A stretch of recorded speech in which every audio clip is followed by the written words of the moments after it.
तो याद रखो कि तुम सिर्फ एक रोल निभा रहे हो। असल में तुम आत्मा हो, परमात्मा के नूर की चमकती हुई एक बूंद। इसलिए उसका प्रेम, उसकी ताकत और उसका गौरव सब कुछ तुम्हारे अंदर है। परमात्मा से बातें करो, उसका नूर, उसका प्रेम अपने अंदर महसूस करो। ऐसा महसूस करो कि वह तुम्हें नाटक में अपना रोल अच्छी तरह से निभाने के लिए पूरी हिम्मत दे रहा है। इसी को परमात्मा पर विश्वास करना कहते हैं। यदि तुम उसे सदा याद रखोगे और उस पर भरोसा करोगे तो जिंदगी के इस नाटक में कुछ भी होता रहे, तुम अपने आप में हमेशा खुश रहोगे। इंसान का ये शरीर खास माना गया है क्योंकि सिर्फ इसी शरीर में आत्मा परमात्मा के इस नाटक को हमेशा के लिए छोड़कर अपने घर लौट सकती है। परमात्मा ने हर इंसान के अंदर एक छुपा हुआ गुप्त दरवाजा रखा है। ये दरवाजा एक गुप्त रास्ते की ओर खुलता है, जिस पर चलकर आत्मा कई अद्भुत मंडलों में से होती हुई नूर की सागर यानी परमात्मा तक पहुंच सकती है। जब परमात्मा चाहता है कि कोई आत्मा घर लौट आए, तो वो इसके अंदर गहरे अकेलेपन की भावना जगा देता है और उसे ऐसा लगता है जैसे उसका कुछ खो गया हो। ये परमात्मा का आत्मा को याद दिलाने का निराला ढंग है कि उसका असली घर ये दुनिया में नहीं बल्कि नूर का वह सागर है।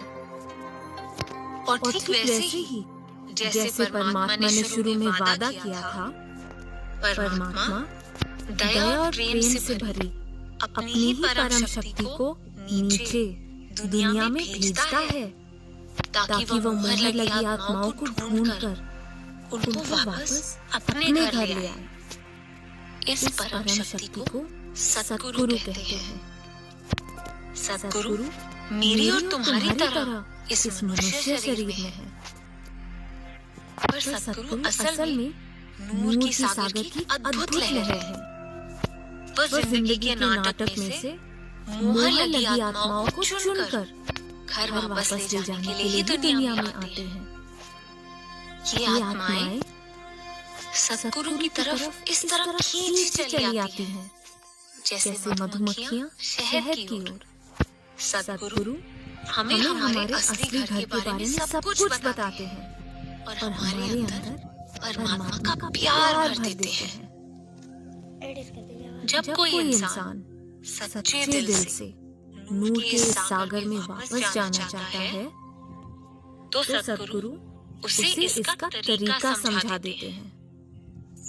वह उस आत्मा को अपनी परमात्मा से छू देते हैं, जिससे दोनों में गहरा प्यार पैदा हो जाता है।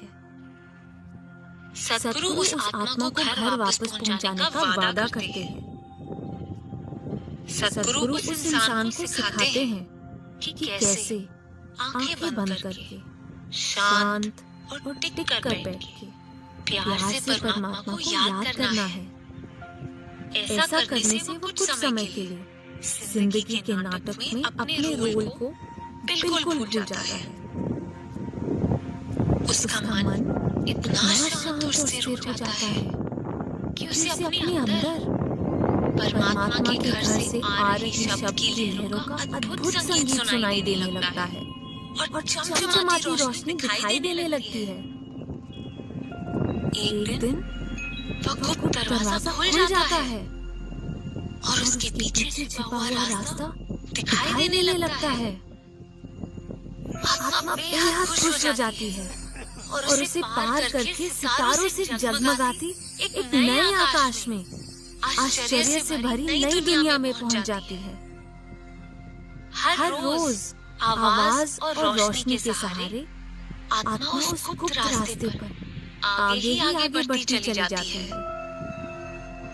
और फिर रोशनी से जगमगाती इस मंडल में एक अजीब घटना घटती है। आत्मा को आश्चर्य से भर देने वाला एक नजारा दिखाई देता है।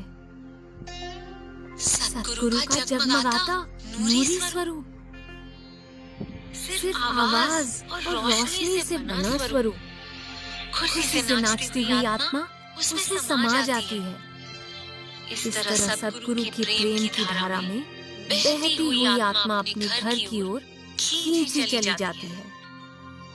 यह गुप्त रास्ता सद्गुरु और आत्मा को अनेक शानदार दिव्य मंडलों में से ले जाता है और अंत में आखिरी मोड़ मोड़ते ही वे ऊपर क्या देखते हैं?